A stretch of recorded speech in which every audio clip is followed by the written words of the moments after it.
All right, so I just want to come back to this drawing and just finish this off. And now that we know how to hatch, I want to hatch this area, and hatch this area down here. I'm going to go back to this this Rhino file. So I'm going to start off by hatching this area up here. I'm going to just make a new layer, call it hatch, or I call it hatch 1. Give it a certain line, a certain color, and type in hatch. Select the inside. Oh, sorry. I don't want to do that just yet. I want to make sure that I'm on the hatch layer. Sorry, I'm going to put the check mark on the hatch 1 layer. And now I'm going to type in hatch.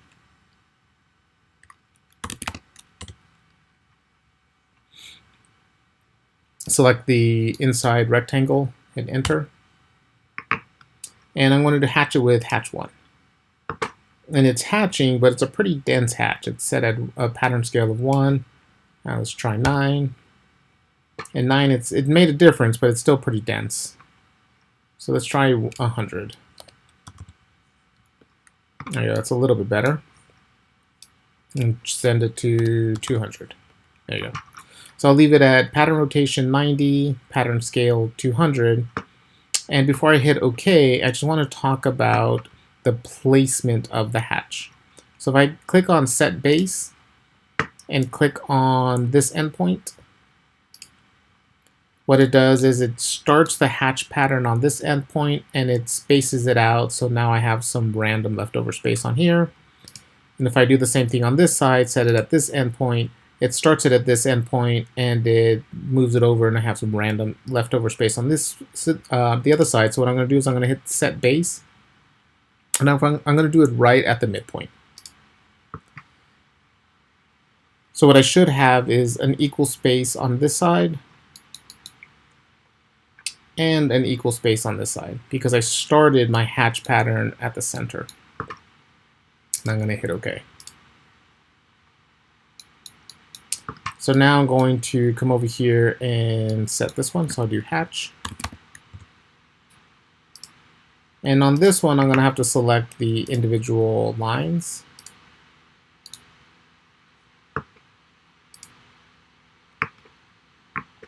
And I'll probably have to click inside this region and hit enter. But that's okay, even though these lines are a little bit extended. What it's looking for is an enclosed area. So I want these to be a little bit further spaced apart, almost double the space. So I'm going to do this at 400. And I'll set the base so it's right in the middle, right at the midpoint, and hit OK. So now I have those two set. And then the last thing that I want to do is hatch this pattern, hatch this with a solid hatch. So the first thing I'm going to do is I'm going to select all these lines, holding down Shift, and select all of them and join them all together. And now what I'm going to do is I'm going to come up here to Edit, Copy. This version of copy is not like this version of copy. So what this does is it copies the object, but it places it in the memory on the computer. Right. So now that I copied it, I'm going to go back to Edit, Paste, and it should place it in the exact same location. So now if I go over here and click on here, I have two separate curves. I'm going to select one of the two. They're pretty much identical, so it doesn't matter which one you select. I'm going to type in offset. I'm going to offset this by 3 feet, or 36. I also want to offset this with a cap that is flat. And I'm going to offset it down. So make sure your mouse is pointing straight down and just click. So now you should be able to have offset that line. And I'm going to make a new layer. Just call it hatch 2. This one's different because I know I want this one to be a solid hatch. So that's why I'm putting in a different layer. Instead of it being black, I'm going to change it to like a gray color, for example. I'm going to select that and type in hatch. It's asking me to click inside the region, so I zoom in, I click inside, I hit enter, make sure that it's solid, and hit OK. And right now what it did is it put it in hatch 1, but I'm just going to select this hatch and place it in hatch 2. I did it by selecting this, right-clicking, change object layer, and now it's in hatch 2.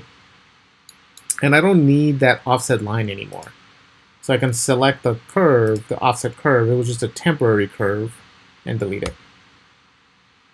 But now that I did, because I originally copied and pasted it, I still have the original curve that is still there.